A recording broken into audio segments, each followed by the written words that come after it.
ഹരേ കൃഷ്ണ. ശ്രീകൃഷ്ണൻ്റെയും രാധാറാണിയുടെയും മാധുര്യ പ്രേമ ഭക്തിയെ എടുത്തു കാണിക്കുന്ന ജയദേവ കവികളുടെ ഗീതാഗോവിന്ദത്തിലെ 19ാമത്തെ അഷ്ടപദിയിലെ വരികളാണിവ.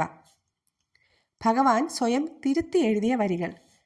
സ്മരഗരള ഖണ്ഡനം മമ ശിരസി മണ്ഡനം ദേഹി പദ പല്ലവമുദാരം.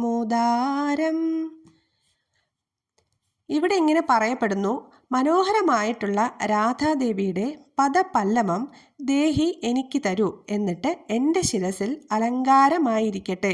ഇത് എഴുതിയപ്പോൾ ജയദേവ കവികൾക്ക് പെട്ടെന്ന് ഉള്ളിലൊരു ഞെട്ടലുണ്ടായി. എന്തൊക്കെ പറഞ്ഞാലും ഭഗവാനല്ലേ, ഭഗവാന്റെ തലയിൽ ഒരു പ്രണയിനിയായിട്ടുള്ള രാധാദേവിയുടെ കാലുകൾ വയ്ക്കാനോ അതൊരിക്കലും വേണ്ട, സാധ്യമല്ല എന്ന രീതിയിൽ ജയദേവർ എഴുത്ത് നിർത്തി. ബാക്കി എഴുതാൻ അദ്ദേഹത്തിന് സാധിക്കുന്നില്ല. അടുത്ത വരി എഴുതാൻ പറ്റാതെ ആകെ ആശയക്കുഴപ്പത്തിലാവുകയാണ് ഉണ്ടായത്. ആ സമയത്ത് ഭാര്യ പത്മാവതി പറഞ്ഞു, അങ്ങ് പോയി കുളിച്ചിട്ട് വരൂ.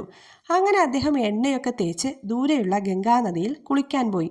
ശരിക്കും ഗംഗയിൽ പോയി കുളിച്ചിട്ട് വരാൻ ഏകദേശം 1 മണിക്കൂർ എടുക്കും. പക്ഷേ അന്ന് അദ്ദേഹം 10 മിനിറ്റ് കൊണ്ട് തിരിച്ചു വരികയും എന്നിട്ട് പത്മാവതിയോട് ഗ്രന്ഥമെടുത്തു കൊണ്ടുവരാൻ പറഞ്ഞു. കാരണം നേരത്തെ എഴുതാൻ പറ്റാത്ത വരികൾ ഇപ്പോൾ ഓർമ്മയിൽ വന്നു എന്നും അത് എഴുതി ചേർക്കണമെന്നും അദ്ദേഹം പറയുന്നു. അങ്ങനെ പത്മാവതി ഗ്രന്ഥം എടുത്തുകൊണ്ട് കൊടുക്കുകയും അദ്ദേഹം അത് എഴുതി ചേർക്കുകയും എന്നിട്ട് പോയി കുളിച്ചിട്ട് വരാമെന്ന് പറഞ്ഞ് അവിടെ നിന്ന് വീണ്ടും ഇറങ്ങുന്നു. അങ്ങനെ ഏകദേശം 1 മണിക്കൂർ കഴിഞ്ഞ് ജയദേവർ തിരിച്ചെത്തുകയാണ്. ആ സമയത്ത് അദ്ദേഹം ഗ്രന്ഥമെടുത്ത് നോക്കുകയാണ് ഉണ്ടായത്. അപ്പോൾ അദ്ദേഹത്തിന് വല്ലാത്ത ദേഷ്യം വരുന്നു. പത്മാവതിയെ ദേഷ്യത്തിൽ വിളിക്കുകയും ഇതാരാ ഈ ഗ്രന്ഥമെടുത്തത് എന്ന് ചോദിക്കുന്നു. അപ്പോൾ പത്മാവതി പറഞ്ഞു, കുറച്ചു മുമ്പ് നിങ്ങൾ തന്നെയല്ലേ വന്ന് ഈ ഗ്രന്ഥമെടുത്ത് മറന്നുപോയ വരികളൊക്കെ എഴുതി വെച്ചത്. ഇത് കേട്ടപ്പോൾ ജയദേവർക്ക് ശരിക്കും അതിശയമാണ് ഉണ്ടായത്. ആ സമയത്ത് ഭഗവാന്റെ ഒരു അശരീരി അവിടെ ഉണ്ടായി എന്ന് പറയപ്പെടുന്നു. ഞാനാണ് ജയദേവരെ ഇത് എഴുതി വച്ചത്. എൻ്റെ പ്രാണപ്രേയസിയാണ് രാധ ഇല്ലെങ്കിൽ ഞാനില്ല. എൻ്റെ ശക്തി തന്നെയാണവൾ.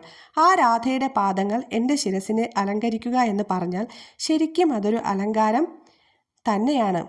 അതിൽ എനിക്ക് യാതൊരു കുറവുമില്ല. രാധേ രാധേ.